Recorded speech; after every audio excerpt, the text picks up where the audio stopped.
Recursion का पता है क्या होता है? ये किसी चीज का अक्स बार बार क्रिएट होना।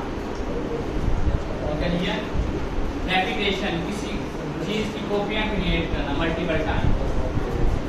तो जैसे आप अगर बार्बर की शॉप पर जाते हैं तो आप शीशे में देखते हैं, पीछे शीशा लगा होता है, तो आपको अपनी ही शक्ल या पीछे मल्टीपल टाइम नजर आ रही होती है, ऐसे ही है।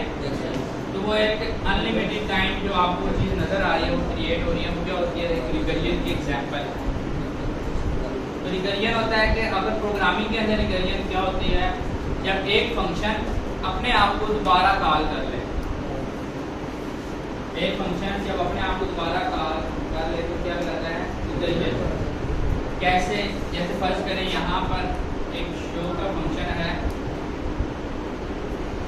इसके अंदर हम दोबारा इसी फंक्शन को कॉल करते हैं तो क्या होगा? ये रिकर्सिव फंक्शन बन जाएगा। अब इसका क्या फायदा क्या होगा? इसका बेनिफिट और नुकसान क्या है? फायदा तो ये है कि बार बार कोई काम करने की जरूरत है तो कोई एक ही बात करते हैं।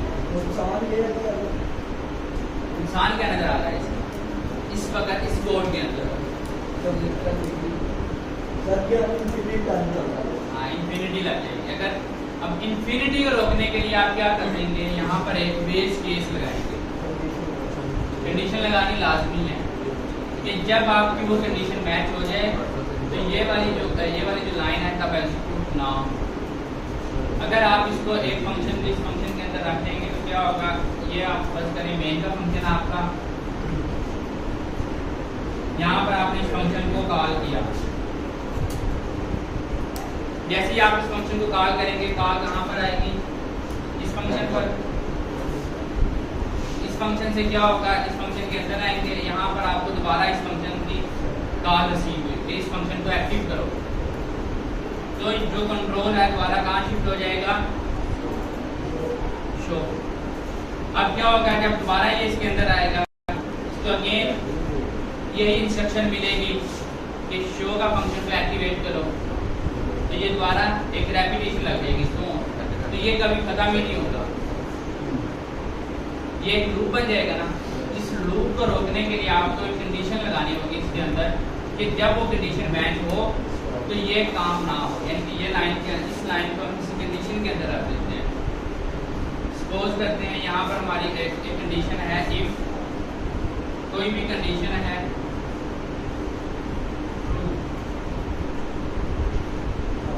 जैसे ये कंडीशन ट्रू होगी तो जब तक जैसे ये कंडीशन फॉल हो ये क्या हो? लाइन एग्जीक्यूट ना हो। तो यहाँ से एल्स में हम क्या करते हैं? इसको रिटर्न। रिटर्न का पता है आपको? रिटर्न स्टेटमेंट कब यूज होती है? जहाँ से आपकी फंक्शन कॉल हुआ होगा ये उसी जगह पर उसको वापस ले जाएगा। यहाँ ये रिटर्न कहाँ से इसको वापस लेके जाएगा? ये इसी पर यहाँ पर वापस आएगा। ये इसी तरह इसका रिवर्स प्रोसेस स्टार्ट हो जाएगा। इसका रिवर्स प्रोसेस स्टार्ट होगा, ये वापस होता होता कहाँ पर पहुँच जाएगा? जहाँ से ये कॉल हुआ था। क्योंकि इसकी मल्टीपल कॉपीज क्रिएट हो चुकी होंगी। जब तक ये कॉल होता रहा कंडीशन ट्रू फॉल नहीं हुई तब तक ये ऐसी कॉपीज क्रिएट होती रही होंगी रैम के अंदर। वो रिटर्न क्या करता है कि वो कॉपीज सभी वापस रिटर्न होती रहती है। अच्छा, इसके लिए इसका कहाँ पे यूज हो सकता है? हम एक एग्जांपल ले लेते हैं। ट्यूटोरियल का पता है? ट्यूटोरियल क्या होता है? जी, अगर हम कहें कि 5 का ट्यूटोरियल क्या होगा?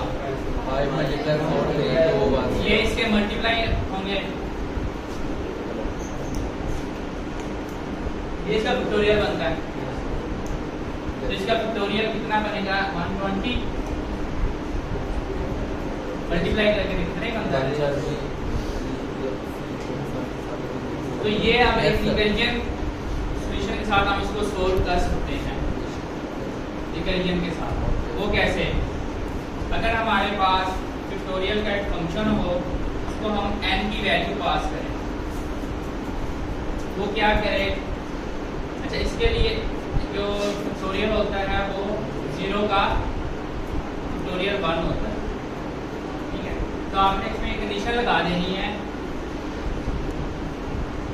इफ n जो है वो लेस देन इक्वल टू अगर 0 हो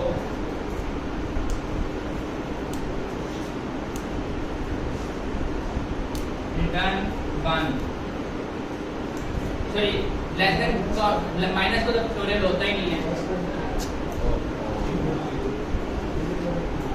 जैसे ये इसको हम कहेंगे कि जो n की वैल्यू है वो 1 हो जाए, 0 हो जाए, तो क्या हो रिटर्न, एल्स में क्या हो कि अगेन